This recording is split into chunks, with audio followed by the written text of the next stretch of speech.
আলোচনার শুরুতেই শুকরিয়া সে মহান আল্লাহ তাআলা দরবারে যে মহান আল্লাহ তাআলা আমাদেরকে মুসলিম বানিয়েছেন। তিনি যদি ইচ্ছে করতেন তাহলে আমাদেরকে ইহুদি বানাতে পারতেন, ঠিক কিনা বলেন? ইচ্ছে করলে আমাদের খ্রিস্টান বানাতে পারতেন, ইচ্ছে করলে আমাদেরকে মূর্তি পূজকারক হিন্দু বানাতে পারতেন। তা না বানিয়ে যিনি মুসলিম বানিয়েছেন, আজকে মুসলিম হিসেবে আমাদেরকে ধর্ম কর্ম পালনের সুযোগ দান করেছেন। যে সকল মুসলমান ফিলিস্তিনে আছে তারা বুঝতেছে যে মুসলমান হওয়া কি কঠিন, ঠিক কিনা? যে সকল মুসলমান ভারতে আছে তারা বুঝতেছে মুসলমান হওয়া কি কঠিন। যে সকল মুসলমান মায়ানমারে আছে তারা বুঝতেছে মুসলমান হওয়া কি কঠিন।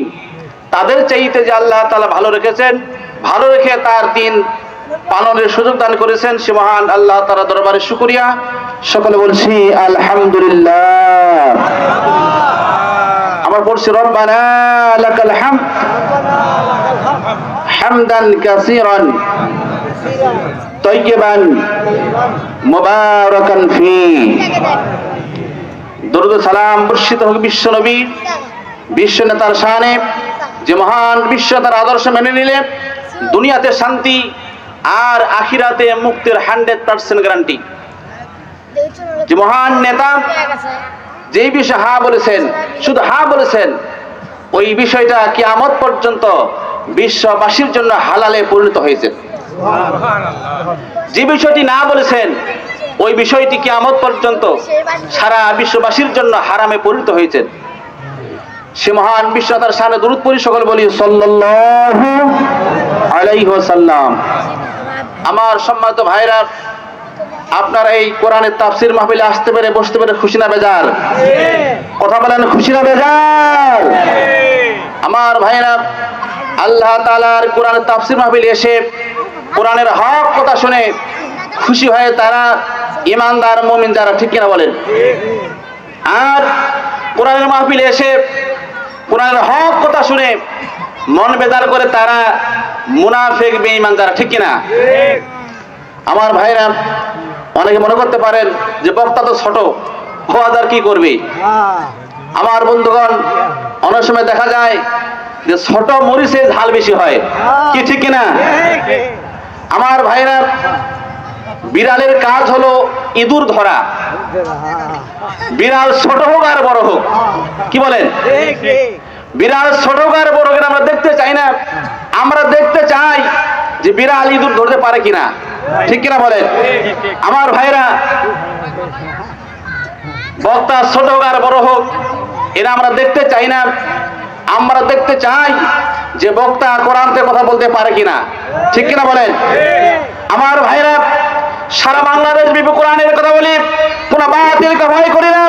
আপনারা কি বাতিলকে ভয় করেন? আমার বন্ধুগণ, এক বিল্ডিং ইমান থাকা অবস্থায় কোন নাদান জালিম স্বৈরাচারকে ভয় করা যাবে না, যাবে না, যাবে না, ঠিক কিনা বলেন?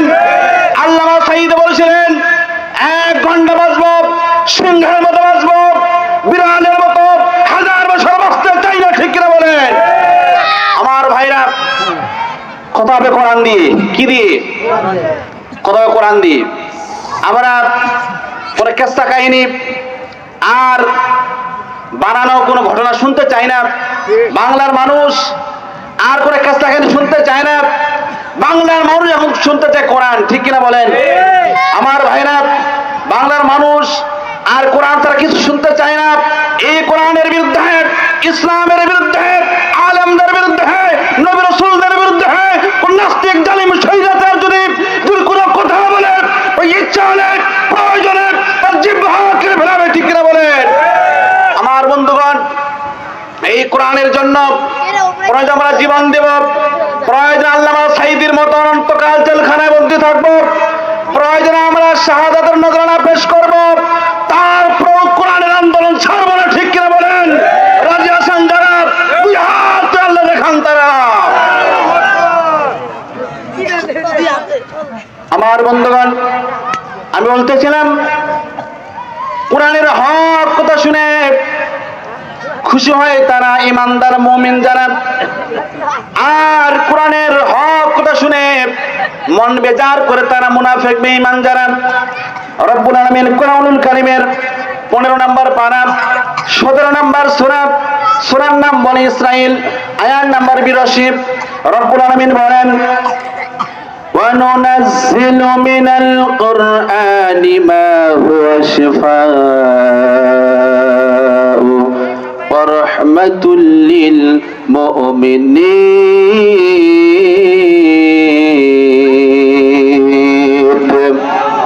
রব্বুল আলামিন বলেন, এই কোরআন হলো মুমিনদের জন্য ঔষধ, মুমিনদের জন্য মেডিসিন, মুমিনদের জন্য শিফা। তাই তো মুমিনদের সামনে যখন কোরআনের হক কথা বলা হয় তারা খুশি হয়ে যায়। আমার বন্ধুগণ, এই মুমিনদের পরিচয় দিতে গিয়ে রব্বুল আলামিন কোরআনুল কারীমের 9 নম্বর পারা 8 নম্বর সূরা, সূরা নাম আনফাল, আয়াত নাম্বার 2, রব্বুল আলামিন বলেন, ইন্নামাল মুমিনুনাল্লাযীনা ইযা যুকিরাল্লাহু ওয়াজিলাত কুলুবুহুম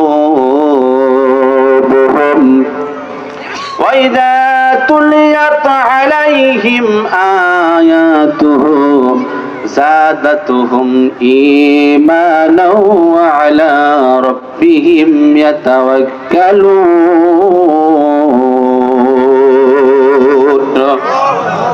রব্বুল আলামিন বলেন, আসল নির্ভেজাল খাঁটি মুমিন তো তারাই আল্লাহর কথা স্মরণ হলে পরে যাদের কলিজায় কাঁপুনি শুরু হয়ে যায়, আর কোরআনের হক কথা শুনলে পরে যাদের ঈমান তাজা হয়ে যায়, আর যারা সব সময় নির্ভর আর ভরসা করে আল্লাহর উপরে।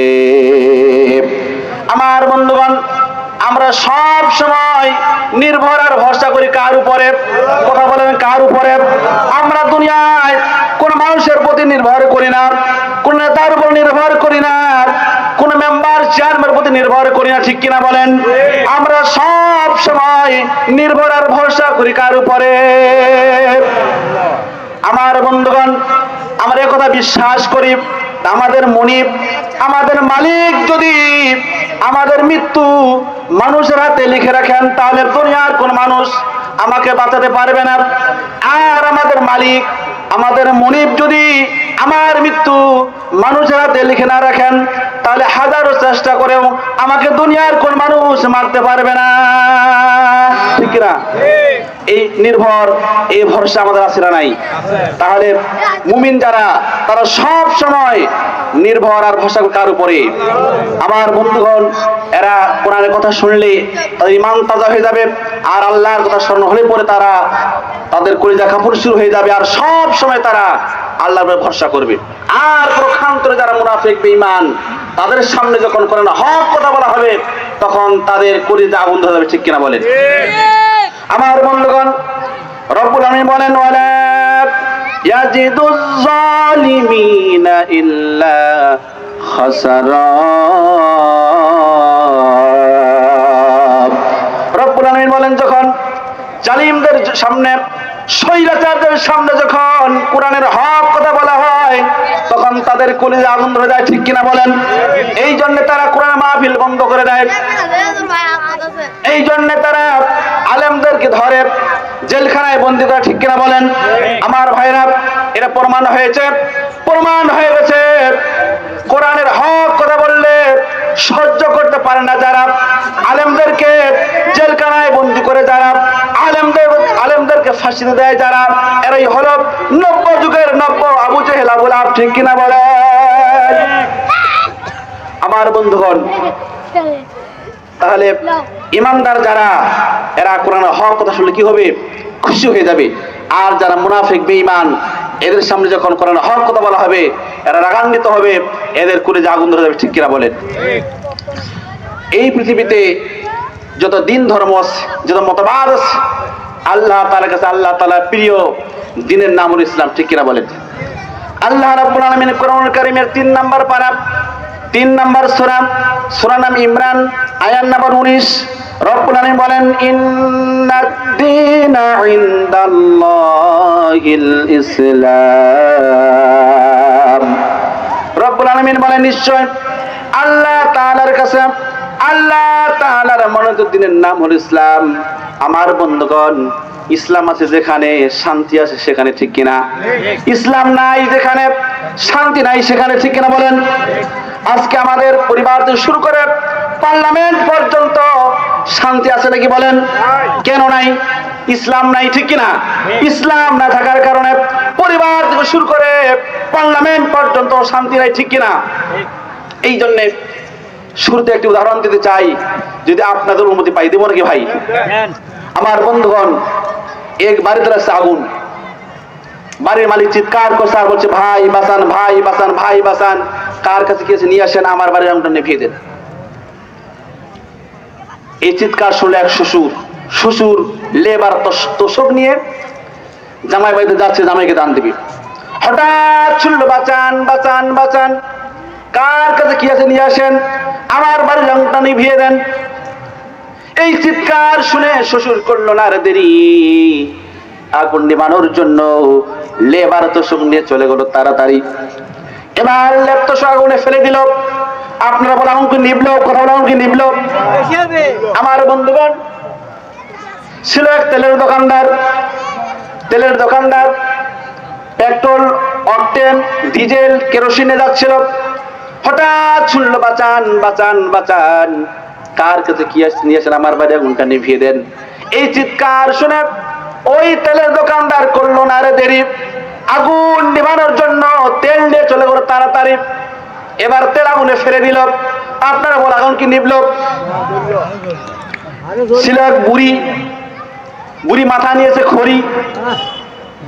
হঠাৎ শুনলো, বাঁচান বাঁচান বাঁচান, কার কাছে কি আছে, নিয়ে আসেন, আমার বাড়ির আগুনটা নিভিয়ে দেন। এই চিৎকার শুনে বুড়ি করলো না রে দেরি, আগুন নিভানোর জন্য খড়ি নিয়ে গেল তাড়াতাড়ি। এবার সব খড়ি আগুনে ফেলে দিল।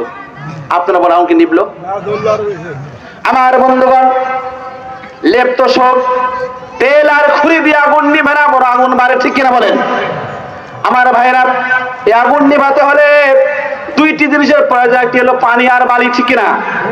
পানি আর বালি হলে আগুন নিভা যায় তাড়াতাড়ি। আমার বন্ধুগণ, আজকে তাম পৃথিবীতে অশান্তির আগুন শুধু দাও দাও দাও দাও করে জ্বলছে।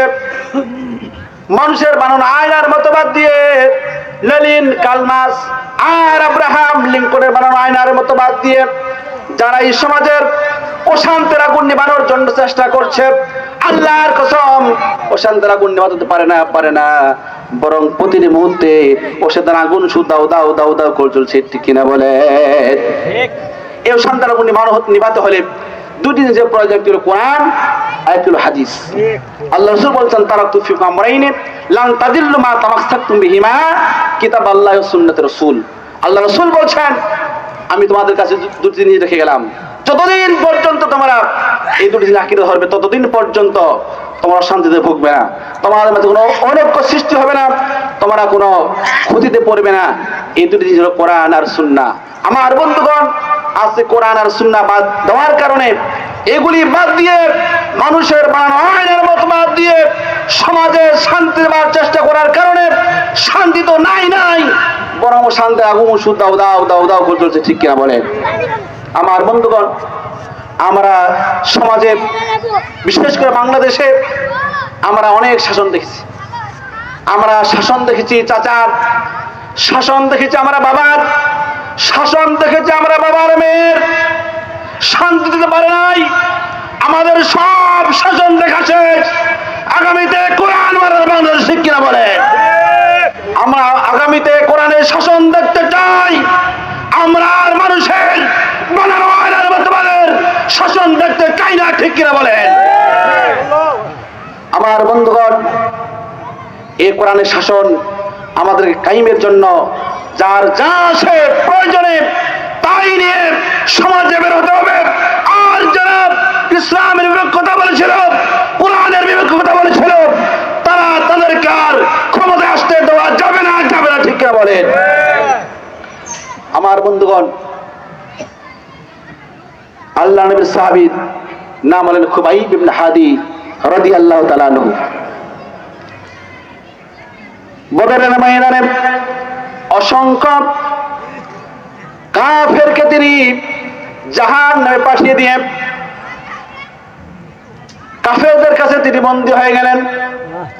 কাফেরেরা খুবাইবকে হত্যা করার জন্য একটা ডেট ধার্য করলেন। তারা বললেন, ও খুবাইব, তুমি আমাদের অসংখ্য ভাইকে হত্যা করেছো, অতএব আমরা হত্যার প্রতিশোধ গ্রহণ করব, আমরা তোমাকে বাঁচিয়ে রাখবো না। তার একটা ডেট ধার্য করলো। আমার বন্ধুগণ, ওই নির্দিষ্ট দিন যখন চলে আসলো, খুবাইবকে ডাক দিয়ে বলল, খুবাইব রে, তুমি আমাদের অসংখ্য ভাইকে হত্যা করেছ, অতএব আমরা তোমাকে আমরা বাঁচিয়ে রাখবো না, আজকেই তোমাকে হত্যা করবো। তবে শোনো, তুমি যদি ইসলাম ছেড়ে দাও তাহলে আমরা তোমাকে বাঁচিয়ে রাখবো, হত্যা করবো না। হযরত খুবাইব বললেন, কাফিররা শোনো, আমি তোমাদের কাছে জীবন দিতে রাজি, তোমাদের কাছে মরতে রাজি, কিন্তু আমি ইসলাম ছাড়তে রাজি না।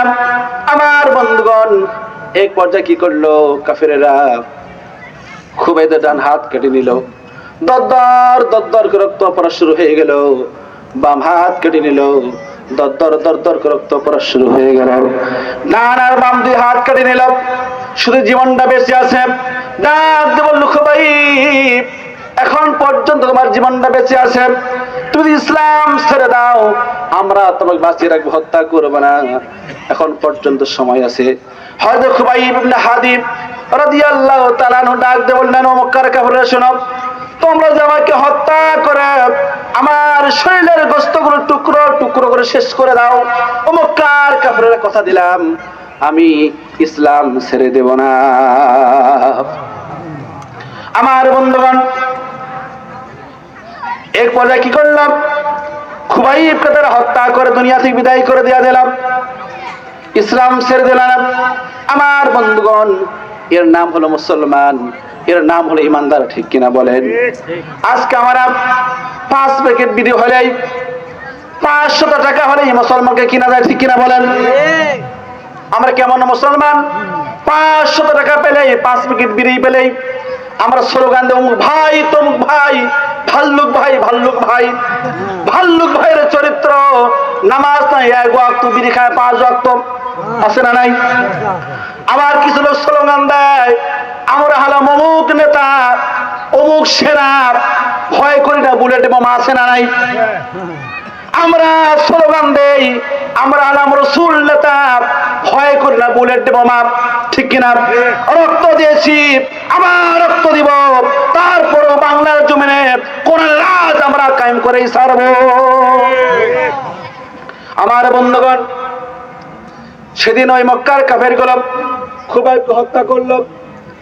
আচ্ছা বলেন, সেদিন কি ওই খুবাইবের কোনো দোষ ছিল নাকি বলেন? শুধুমাত্র ইসলাম গ্রহণ করার কারণে, আল্লাহ নবীর সঙ্গে বদরের ময়দানে অংশগ্রহণ করার কারণে সেদিন মক্কার কাফেরগুলো তাকে হত্যা করলো।